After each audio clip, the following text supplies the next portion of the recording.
ప్రశ్నకు సంబంధించినటువంటి రావణ్ అలియా జోసెఫ్ ఇప్పటికే యూట్యూబ్లో అనేక వీడియోలు చేసినటువంటి ఈ యొక్క ప్రశ్న రావణ్ని నిన్నటి రోజున ఆంధ్రప్రదేశ్ పోలీసులు అరెస్ట్ చేయడం కొద్దిమేర రాజకీయంగా చర్చనీయాంశంగా మారింది. నిజంగా గతంలో మత విద్వేషాలు రెచ్చగొట్టడని చెప్పేసి తాజాగా చూసుకుంటేనేమో ఒక సభలో ఆంధ్రప్రదేశ్ ఉప ముఖ్యమంత్రి పవన్ కళ్యాణ్ గారిని విమర్శించిన అంశానికి సంబంధించి కానీ ఇతని మీద నమోదైన కేసులు దృష్టిలో ఉంచుకొని ఆంధ్రప్రదేశ్ పోలీసులు అయితే అరెస్ట్ చేయడం జరిగింది. అయితే ఇప్పుడు ఇతని అరెస్టుకి సంబంధించి విభిన్న వర్గాల నుంచి విభిన్న అభిప్రాయాలు అయితే వస్తున్నాయి. అయితే ఇతని అరెస్టు సమంజసమా ఏంటో మరిన్ని విషయాలు తెలుసుకోవడానికి మనతో పాటు ఉన్నారు డాక్టర్ కనకదుర్గ వడ్లమణి గారు. మేడం నమస్కారం అండి. నమస్తే అండి. మేడం మీకు కూడా తెలిసి ఉంటుంది ప్రశ్న రావణ్ అంటే ప్రశ్న ఛానల్ అని యూట్యూబ్ ఒకటి పెట్టుకొని కొంతమంది ఇంటర్వ్యూలు చేయడం. రావణ్ అని ఎందుకు పెట్టుకున్నారు? రామాయణం మీద వాళ్ళు వ్యాఖ్యలు చేస్తూ, రాముడి మీద సీత మీద వ్యాఖ్యలు చేస్తూ, రావణుడేమీ అంటే క్రిస్టియనో దళితుడో కాదు కదా, ఆయన బ్రాహ్మణుడు. ఓన్లీ సీతను తీసుకెళ్ళాడు తప్ప ఆయన ఎవరిని ప్రశ్నించలేదు కదా. మరి ప్రశ్న రావణ్ అని పెట్టుకోవటం ఏంటి? జోసెఫ్ అని ఉంచుకోవచ్చు కదా. అంటే అతను ఏ ఉద్దేశంతో పెట్టుకున్నాడు? ఏ ఉద్దేశంతో పెట్టుకున్నా నేను అనేది, మీరు ఒక మతంలో ఉన్నారు, మీ ఇష్టం, అది దాని గురించి నా క్వశ్చన్ కాదు. ఏ మతం అంటారు? క్రిస్టియానిటీ కదా అతను. క్రిస్టియానిటీ అంటారా?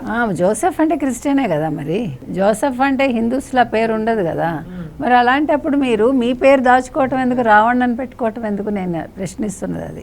ఆయన ఎలా ప్రశ్నిస్తున్నారు, నేను ప్రశ్నిస్తున్నాను అంతే. ప్రశ్నించడం తప్పులేదు కదా. కాకపోతే ప్రశ్నించడంలో ఎలా ఉండాలంటే భావ ప్రకటన స్వేచ్ఛ పేరుతో తిట్టకూడదు మనం కదా. ఎవరిని తిట్టకూడదు, ఎవరిని కించపరచకూడదు, ఎవరిని మనం వాళ్ళని ఏమనాలి వ్యక్తిత్వ హననం చేయకూడదు. నేను ప్రశ్నిస్తున్నానంటూ ఆయన వ్యంగ్యంగా మాట్లాడతారు. ప్రశ్న వ్యంగ్యంగా ఉంటుందా? ప్రశ్న అనేది చాలా ఆలోచన పుట్టించేదిగా ఉండాలి. ప్రశ్న అనేది అవతల వాళ్ళలోంచి ఆన్సర్ తెప్పించేదిగా ఉండాలి. మనమే క్వశ్చన్ చేసి మనమే ఆన్సర్ ఇచ్చేసుకున్నట్టుగా ఉండకూడదు కదా. నాకైతే కనిపించింది అది. సో పవన్ కళ్యాణ్ అడ్డు పెట్టుకుని, పవన్ కళ్యాణ్ మ్యానరిజమ్స్తో, పవన్ కళ్యాణ్ వాచకంతో, పవన్ కళ్యాణ్ గెస్చర్స్తో మీరు స్పీచ్లు ఇస్తూ, పవన్ కళ్యాణ్ హేళన చేస్తూ, ఇండైరెక్ట్గా చంద్రబాబు నాయుడిని కూటమిని తిడుతూ, మీరు వైసీపీకి సపోర్టర్ అని ఇండైరెక్ట్గా చెప్పుకుంటూ, ఇన్నెందుకు? మీరు ముసుగు తీసేసి ఎస్ నేను వైసీపీకి సపోర్టర్ని, తప్పే ఉంది. మీరు ఎలా భావ ప్రకటన స్వేచ్ఛను అంటున్నారో, తిడుతున్నారో, మీ భావాన్ని మీరు ప్రకటించవచ్చు. నేను పలానా పార్టీకి కొమ్ము కాస్తున్నాను అని చెప్పచ్చుగా. నాకు భయం లేదు, నాకు చాలా ధైర్యం అన్నారుగా. అందుకని మీకు భయం ఏంటో చూపించడానికి మీరు తిట్టిన తిట్లకి, అంతకుముందు రౌండ్ టేబుల్ సమావేశంలో కూడా తిట్టాడు కదా ఆయన. అందుకని రాత్రి పోలీసులు పాపం హైదరాబాద్ నుంచి జాగ్రత్తగా పిఠాపురం తీసుకెళ్లారు. జనసేన కుమార్ అని ఒక ఆయన కేసు పెట్టారు, అంటే పవన్ కళ్యాణ్ దూషించారని. సో దానికోసమని వాళ్ళు ఈ కేసు పెట్టడం అయింది, కేసు ఫైల్ చేశారు. సో పిఠాపురం తీసుకెళ్లారు, విచారణ జరుపుతున్నారు. దీని మీద జడశ్రవణ్ కూడా వెళ్తారని తెలుస్తోంది. ఇప్పుడు దళిత క్రిస్టియన్స్ అని చెప్పుకునే వాళ్ళందరూ వెళ్తున్నారు. అయితే ఇప్పుడు దళిత క్రిస్టియన్స్ అనే పదం లేదనుకోండి, యాజ్ పర్ సుప్రీంకోర్టు రూల్ లేదు కదా. క్రిస్టియన్స్ లేదు, దళిత హిందువులు ఉంటారు. సో మరి దళిత క్రిస్టియన్స్ అని నాకు తెలీదు. రెండోది ప్రకాష్ రాజ్ కూడా స్పందించారు పాపం. ప్రకాష్ రాజ్ యాక్చువల్గా నాన్ బెయిలబుల్ వారెంట్ మీద ఉన్నారు. అదే నాన్ బెయిలబుల్ వారెంట్ ఉంది యాక్చువల్గా వారి మీద. దాని మీద స్పందించకుండా ప్రశ్నిస్తే మీరు అరెస్ట్ చేస్తారా అని పాపం ఆయన మద్దతుగా జస్ట్ ఆస్కింగ్ ఆయన.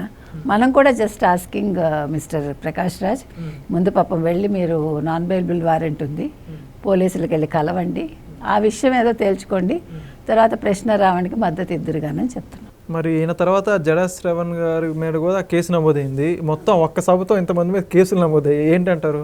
లేదండి, అవ్వాలి సార్. ఎందుకు అవ్వాలంటే మీకు ఫర్ గ్రాంటెడ్గా తీసుకోకూడదు. ఇప్పుడు ఒక అధికారంలో ఉండే పార్టీని తిట్టడమే పరమావధిగా, ఆడవాళ్ళని బూతులు తిట్టడమే పరమావధిగా, తిడితేనే పార్టీ మనుగడ అని వైసీపీ అనుకుంటే అది కాదు సుమా. మీరు ప్రతిపక్షంలో ఉంటే, మీరు ప్రతిపక్షంలో ఉంటూ మర్యాదగా ప్రశ్నించవచ్చు, గట్టిగా ప్రశ్నించవచ్చు, కానీ విమర్శించవచ్చు.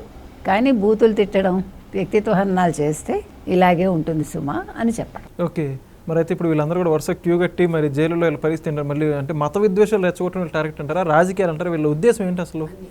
మత విద్వేషాలు, రాజకీయాలు రకరకాలు. ఇప్పుడు జగన్మోహన్ రెడ్డి అరెస్ట్ అవుతాడేమో అని భయం. సో ఇక్కడి నుంచి టార్గెట్ చేసుకుంటున్నాడు వీళ్ళందరినీ, వీళ్ళని చేతిలో పెట్టుకోవాలని. సో రేపొద్దున తనకి ఏదైనా అయితే వీళ్ళందరూ ఉద్యమాలు చేయాలని. మీరు అంటే వైసీపీకి మద్దతు వీళ్ళందరూ అనుకో. పాస్టర్ ప్రవీణ్ చూశారు కదా, కానీ ఏమైంది?